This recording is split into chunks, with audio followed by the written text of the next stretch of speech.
ఏపీలో మన పాలిటిక్స్ చూసుకుంటే పొగాకు రైతుల కోసం జగన్ రైతు పోరు స్టార్ట్ చేశారు. ఇందులో కొంత వైసీపీ నేతల అత్యుత్సాహం కనిపిస్తోంది. ఒక టిఫిన్ సెంటర్ మహిళతో వాగ్వాదానికి దిగటం, దీనిపై హోంమంత్రి అనిత కూడా స్పందించారు. సైలెన్సర్లు తొలగించి బైక్ ర్యాలీలు చేపట్టడం, ఇదంతా కూడా ఏ విధంగా చూడాలి సార్? అంటే సైలెన్సర్లు తొలగించి ర్యాలీ చేయటం ఇదంతా కొంత గందరగోళ వ్యవహారమే. ఎందుకంటే యూత్ రావటము చేయటం అనేది ఒకటే అంశం అయితే, భయోత్పాతాన్ని సృష్టించాలన్న ఇంటెన్షన్ ఉండటం అనేది అది ఖచ్చితంగా వేరే విద్వేషాలకి వేరే సమస్యలకి కారణం అవుతుంది. ఇప్పుడు ఏంటంటే ప్రధానంగా ఈ పొగాకు రైతుల పరామర్శ గిట్టుబాటు ధర డిమాండ్తో వైసీపీ అధినేత ఈ దేవరాపల్లి వెళ్ళారు. సరే, పొగాకు రైతులు పరామర్శించారు, జగన్మోహన్ రెడ్డి ఒక ర్యాలీగా వెళ్ళారు, వచ్చారు. అయితే వచ్చిన తర్వాత ఇక్కడ ఈ రైతు పోరాట కార్యక్రమంలో భాగంగా వెళ్ళొచ్చారు. ఇక్కడ ఏంటంటే వైసీపీ కార్యకర్తలు వీధుల్లో వీరంగం వేశారు, బైకులకు సైలెన్సర్లు తీసేసి పెద్ద పెద్ద శబ్దాలు చేస్తూ రోడ్లపైకి వచ్చారు, కళాశాల ముందు డీజే సౌండ్లతో గోల చేశారు. అలాగే చిన్న టిఫిన్ సెంటర్ నడుపుకుంటున్న మహిళపై రుబాబుకు దిగారు, పొగాకు బేళ్లపై ఎక్కి ధ్వంసం చేశారు. ఎప్పటి మాదిరిగానే అనుమతి లేకపోయినా ర్యాలీ పేరుతో బల ప్రదర్శన చేసి ప్రభుత్వంపై విమర్శలు గుప్పించి వెళ్ళిపోయారు. ఇది ఇప్పుడు ఇట్ బికేమ్ ఏ ఇష్యూ. ఈ ఇష్యూని ఇప్పుడు టీడీపీ కానీ కూటమి పార్టీలు కానీ కూటమి నేతలు కానీ ప్రస్తావిస్తున్నారు. అలాగే హోంమంత్రి అనిత కూడా మాట్లాడారు. 2024 ఎన్నికల్లో ఓటమి తర్వాత పరామర్శల పేరుతో జగన్ అరాచకాలు సృష్టిస్తున్నారు, తన రాజకీయం కోసం పేదలను గొడ్డల పార్టీ అధ్యక్షుడు ఇబ్బంది పెడుతున్నారని తొదమిచ్చారు. చంద్రబాబు కూడా ఇండైరెక్ట్ గా ఒక వ్యాఖ్య చేశారు. 2 ఏళ్లలో జగన్ చేసిన పర్యటనలతో 3 ప్రాణాలు కోల్పోయారని కూడా మాట్లాడుతున్నారు.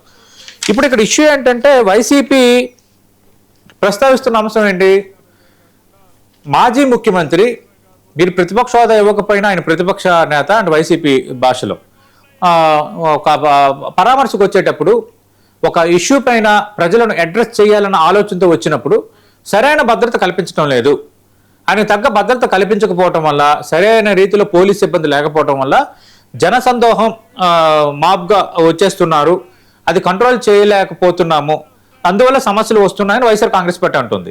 కానీ దీన్ని కావాలనే ఇష్యూస్ క్రియేట్ చేయడానికి, ఇష్యూస్ పెద్ద చేయడానికి కావాలనే భద్రత ఇవ్వట్లేదు, మాబ్ని కంట్రోల్ చేసే లేదంటే క్రౌడ్ని కంట్రోల్ చేసే విధానం ఉండడం లేదు అన్నది వైఎస్ఆర్ కాంగ్రెస్ పార్టీ నేతలు చేస్తున్న ఆరోపణ. నిన్న హోంమంత్రి అనిత మొత్తం వీడియోలు అన్ని ప్లే చేస్తూ జగన్మోహన్ రెడ్డి అరాచకాలు ఈ విధంగా ఉన్నాయని ఆయన మాట్లాడారు. అదే సందర్భంలో వైసీపీ పార్లమెంటరీ పార్టీ నేత సుబ్బారెడ్డి నేతృత్వంలో హోంమంత్రి అమిత్ షాను కలిసి జగన్ భద్రత కల్పించడం లేదు, ఆయన భద్రతకు ముప్పు ఉందని వాళ్ళు ఒక లెటర్ ఇచ్చారు. ఇట్లా ఏంటంటే ఇది ఒక డబుల్ ఎడ్జ్డ్ గేమ్ లాగా నడుస్తుంది రాజకీయంగా. ఏదేమైనా ఆ టిఫిన్ సెంటర్ ప్రస్తావన హోంమంత్రి అనిత చేశారు కదా, మళ్ళీ ఆమె వెంటనే ఒక వివరణ ఇచ్చింది. ఏమేమైనా వివరణ ఇచ్చింది, వైసీపీ శ్రేణులు ఎవరు నా టిఫిన్ షాప్ను ధ్వంసం చేయలేదు, ఒక్కసారిగా జగన్మోహన్ రెడ్డి రావడంతో జన సందోహం అనేది ఒక్కసారిగా ఉరుముకొచ్చింది, దూసుకొచ్చింది. ఈ నేపథ్యంలో కొంత నా టిఫిన్ సెంటర్ దగ్గర జనం పట్టడం వల్ల డ్యామేజ్ అయిందని ఆమె ఇప్పుడు వివరణ ఇచ్చింది. ఆ వివరణ వైఎస్ఆర్ కాంగ్రెస్ పార్టీ ప్రదర్శిస్తోంది. లేదు ఈ టిఫిన్ సెంటర్ ధ్వంసం అయింది, వీళ్ళే ధ్వంసం చేశారన్న వీడియోని హోంమంత్రి అనిత ప్రదర్శిస్తున్నారు. మరి ఇప్పుడు ఏమని అనాలో అర్థం కావట్లేదు. ఇలా ఈ ఇష్యూ ఉంది. రెండోది, ఈ ఇష్యూస్తో పాటు ప్రధానంగా మిగతా సమస్యల అంశాన్ని కూడా ఆమె ప్రస్తావిస్తున్నారు. ఏంటంటే వైసీపీ ప్రతిదాన్ని గందరగోళం చేయాలనుకుంటుందని.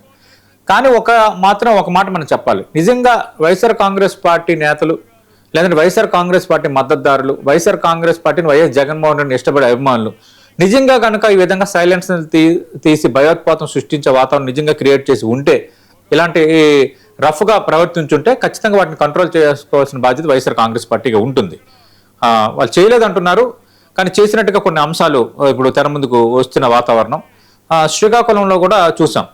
యాక్చువల్గా ఒక మహిళా ఎస్ఐని ఆమె వెళ్తూ ఉండగా వీళ్ళందరూ అందరూ కలిసి వెళ్తున్నారు, కానీ ఆమె నెట్టే ప్రయత్నం చేశారని ఆరోపించింది కూటమి.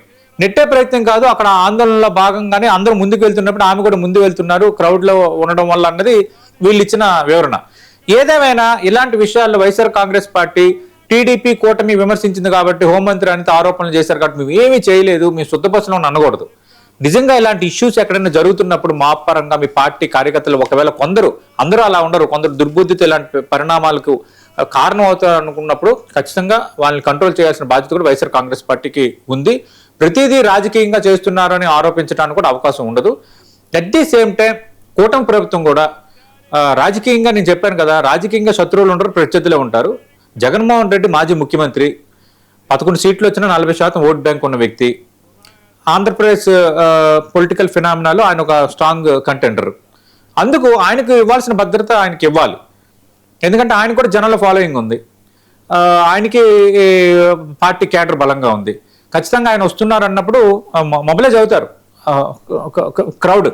అలాంటప్పుడు వాటిని కొంచెం కంట్రోల్ చేసి అందరూ అతనిపైకి వెళ్లకుండా, ఉదుటిన ఆయనపై పడకుండా కొంచెం కంట్రోల్ చేయాల్సిన బాధ్యత కూడా, ఆ సెక్యూరిటీ బాధ్యత కూడా ఖచ్చితంగా ప్రభుత్వాలకు కూడా ఉంది.